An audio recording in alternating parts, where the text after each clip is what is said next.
The history of Fjällräven begins a lot like most other outdoor apparel company origin stories, with a young adventurer unsatisfied with their gear.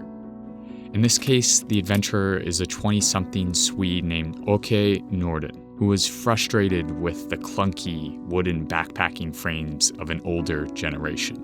And so, in 1960, nestled in a town in Sweden's high coast, Åke began to tinker with alternative designs, eventually creating what became his first aluminum-framed backpack.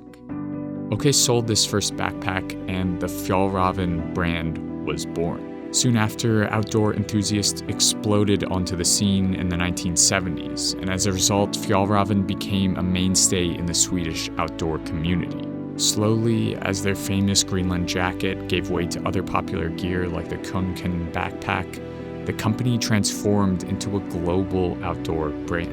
And at the core of Fjällräven lies a deep commitment to the natural world. Much like its counterpart Patagonia, Fjällräven sells high-quality adventure gear at sometimes jaw-dropping price points. But for both, this price point is often justified by their ethics and attention to quality. So is Fjällräven actually an eco-conscious company like they claim? And does that really justify their price? Fjällräven's approach to sustainability really started 25 years ago in 1994 with the Arctic fox, which also just so happens to be the logo of their company and the English translation of Fjällräven. As climate change began to drastically alter their Scandinavian habitat, these cute little animals began to disappear from the landscape. And by 1994, there were between 40 to 80 Arctic foxes left in Scandinavia. So, Fjällräven did the only thing they thought they could. They partnered up with the EU and sponsored research and conservation efforts for the Arctic fox. Since then, the fox's numbers have climbed to over 200. Although this could be seen as a marketing ploy, these values are also central to the creation of their product line, especially now as Fjällräven pours its attention into creating products like the re-kanken, a completely environmentally focused overhaul of the wildly popular Kånken backpack. The re-kanken is woven from a single yarn made of 11 plastic bottles, which allows the backpack to eventually be recycled at the end of its use. Fjällräven was also the first to utilize the spin dye process in their production line, which allows pigment to seep into threads by spinning and dyeing them simultaneously. Apparently, this process uses 75% less water, 67% fewer chemicals, and 39% less energy. And now, Fjällräven is transitioning that production technique to its other products.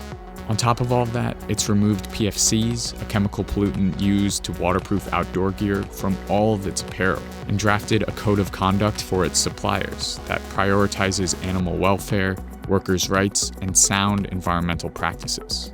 So Fjällräven is undoubtedly doing a lot to minimize their environmental impact, but they are still a for-profit company.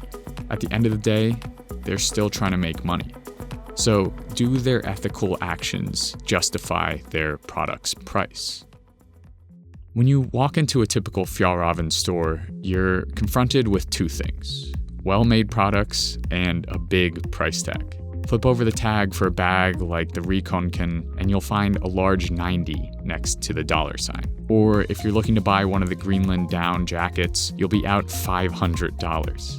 Unfortunately, Fjällräven doesn't publicly disclose how much they spend on materials and labor, so it's hard to say exactly how much of a profit they are making. Their price point seems to be guided by a combination of the cost of quality, long-lasting materials, their commitment to the environment, and also the upcharge that a recognized brand can incur. In my opinion, if you're looking for new gear and you have enough money to spare, Fjällräven is a good bet because it's firmly committed itself as an industry leader in eco-conscious production. The unfortunate truth is that it takes more time, effort, and money to create socially responsible and environmentally ethical apparel. And Fjällräven is doing what it can, given the restraints of an unsustainable industry.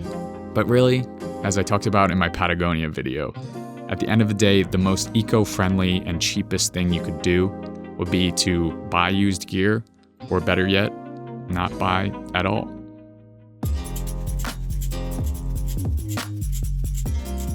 Hey team, thanks for making it all the way to the end screen. If you liked the video, consider sharing it with a friend or 2 friends or 5 friends. Also, if you're liking the channel so far, head on over to Patreon and support the channel there. That is really what helps me keep on going and putting out videos every other week. Other than that, I will see you in 2 weeks with another video.